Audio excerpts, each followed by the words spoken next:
The underlying psychological ingredients of FOMO. Everybody's heard of FOMO, or the fear of missing out. FOMO was behind the Dutch tulip bubble of the 1600s. FOMO was behind the South Sea market bubble of the early 1700s. FOMO was behind the great toilet paper panic of 2019. FOMO is so powerful, it even suckered in one of the smartest dudes who ever lived into a market bubble, and he lost everything. One of the unfortunate victims of the South Sea bubble of 1720 was Sir Isaac Newton, the discoverer of gravity and the inventor of calculus. This is how powerful FOMO is. So, what makes up FOMO? FOMO, or the fear of missing out, is a combination of a couple of psychological triggers. The first is scarcity. The scarcer something is, all else equal, we will value it more. One very creative experiment showed this. Researchers did a cookie taste test. People got a cookie from a cookie jar, and then they ate the cookie and filled out a questionnaire about the deliciousness of the cookie. And they did this test under two different conditions: a full cookie jar and a nearly empty cookie jar. The same cookie, but from a different jar. And guess what?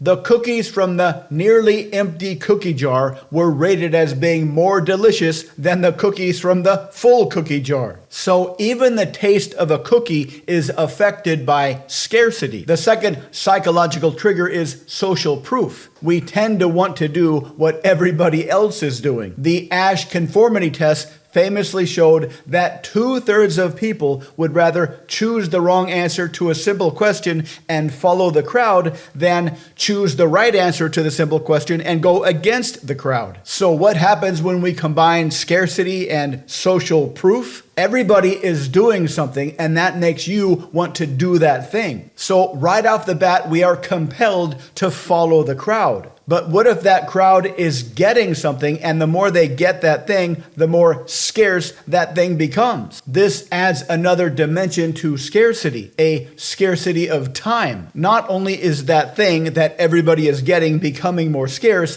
but the time you have in which to get that thing is also becoming more scarce. And if you wait too long, you'll no longer have the option to follow the crowd because that thing will be gone. This creates the so-called fear of missing out. The fear is driven by increasing scarcity and social proof. Being all by your lonesome and not having gotten what everyone else got is a terrible feeling. But what can make this even more compelling is if there is a price associated with that thing that everybody's getting. And everybody else is getting rich because they got that thing earlier than you. The longer you wait, the higher the price will go, and the less likely you too, like everybody else, can become rich. This is why market bubbles are so incredibly seductive. And as we mentioned before, Isaac Newton, one of the smartest people who ever lived, got sucked into a market bubble and lost everything. Any kind of FOMO is incredibly hard to resist. As much as we'd like to believe that we are rational creatures,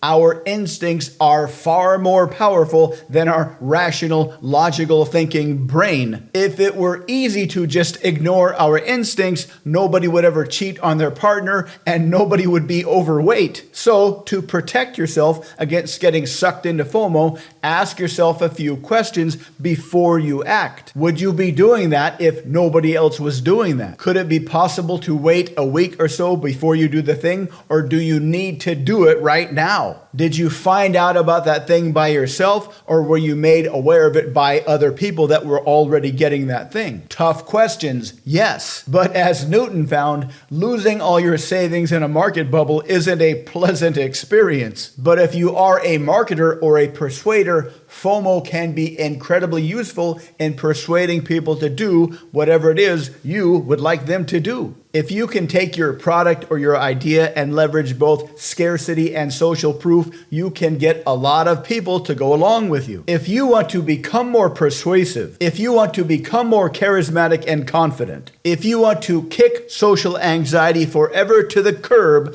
come on over to mindpersuasion.com. Check the links below for more information. We've got tons of books and courses to help you become a persuasive super genius with an irresistibly attractive frame. And because we make videos almost every day, please subscribe to our channel. That way you can stay in the loop and stay ahead of your competition. Please let us know what you think in the comments. Thank you for watching.